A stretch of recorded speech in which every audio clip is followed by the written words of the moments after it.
Hello everyone, this is Fandom Raider today, and here I'm going to be reading another fanfiction that I have written called Future Trunks X Depressed Reader.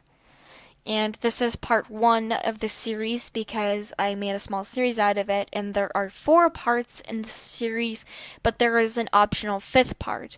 I will not be reading the fifth part due to the fact that it contains sexual content, so if you guys would want to read that part, I will leave a link in the description after I read the fourth part because I don't want to cause spoilers. But anyway, um, I went ahead and included a warning for the story on DeviantArt because I didn't want anyone to be accusing me of bad, you know what I mean, accusing me of doing bad things with writing because the story does involve two main plot points that are very not suitable for children, I suppose, including things like depression and rape. And I'm going to go ahead and say this right now. If any of you out there are thinking that Trunks rapes the reader in the story, that is not what happens. The reader is raped by another person before the story takes place. And if you are suffering from either of these things, such as depression and or rape, please consider getting some help if necessary. This story is not designed to be a guilt trip or designed to be any way to make you feel bad. This is only meant for entertainment, sort of, and meant for anyone wanting to read a fan fiction. So I want to make sure that I say that right now because I don't want anyone yelling at me and everything like that say that this is unkid friendly because this story does not revolve around kid friendliness. It's rather depressing. At least the first part is. So I guess we can go ahead and get started. And by the way, as in the last fan fiction, you were going to be simply referred to as your name because because I don't know your name, so I'm just going to title you as your name. And I'm and also in the story you have long black hair. In the fan fiction, you actually can choose your hair color and length, but I feel it'll just be easier to say long black hair for. You know what? Never mind. But anyway, why don't we go ahead and get started? Excuse my awkwardness. Trunks was enjoying a long, peaceful walk in the woods. He really did like the scenery, but it was interrupted by the sound of sobbing. He walked towards the sound and saw a young girl around his age, crying.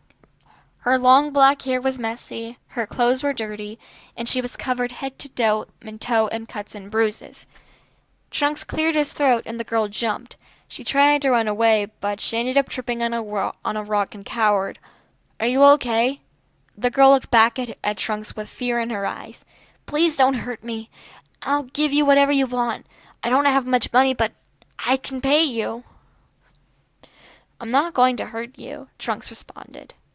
"That's what they all say," she mumbled. Trunks walked closer and knelt down, and the girl cowered in fear even lower. "Look at me, please?" Trunks asked. The girl hesitated but looked up into his ocean blue eyes, almost getting lost in them. "I promise I won't hurt you." The girl's eyes then began to fill with tears, and she threw herself into his arms and sobbed loudly. "Shh, it's okay," Trunks said, trying to calm her down. She eventually stopped crying and hugged him tighter. Trunks blushed, but asked in a calm tone, "What happened? Maybe I can help." The girl remained silent for a few moments, but then spoke. "I was walking home from school when I was jumped. A man wearing dark clothes covered my mouth so I couldn't scream and dragged me into a black van. He beat and raped me." She screamed out and began to cry again. Trunks hugged her tightly and did his best not to cry. "It's okay.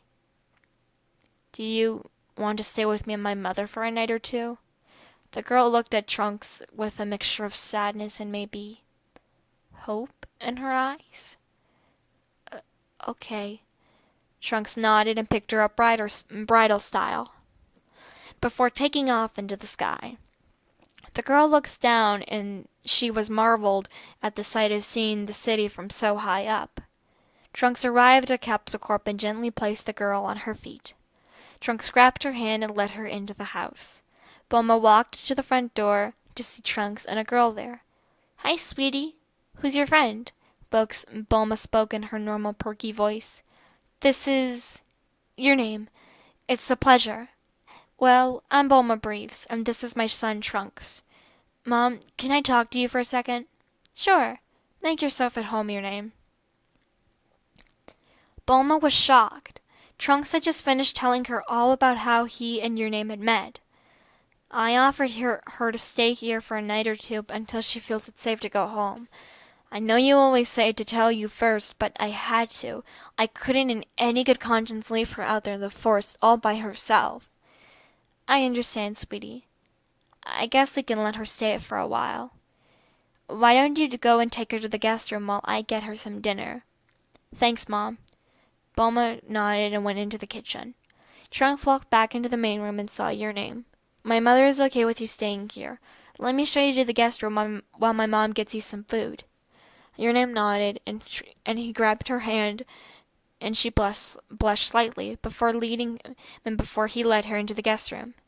It had light purple walls, a large white bed, a flat-screen TV, a desk and a chair, a bathroom, and a walk-in closet. Your name looked around with wide eyes. Trunks couldn't help but smile at her face. Since Bulma was rich, she was able to afford great things in her house. "Thanks, by the way, for letting me stay here."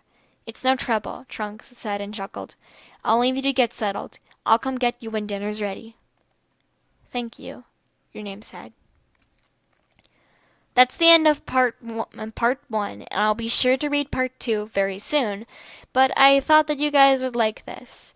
So again, I'm going to be reading part 2 next. I don't know if I'm going to be doing the next video or if I'm going to read some small fanfictions in between, but I do definitely hope that you guys enjoyed this video because, trust me, I love some of the stories that I've written. I'm not saying that they're the best all around, but I have a fun time reading them. Anyway, guys, thank you all so much for watching, and this is Fandom Writer signing off until next time. I'll be seeing you all very soon. Bye-bye.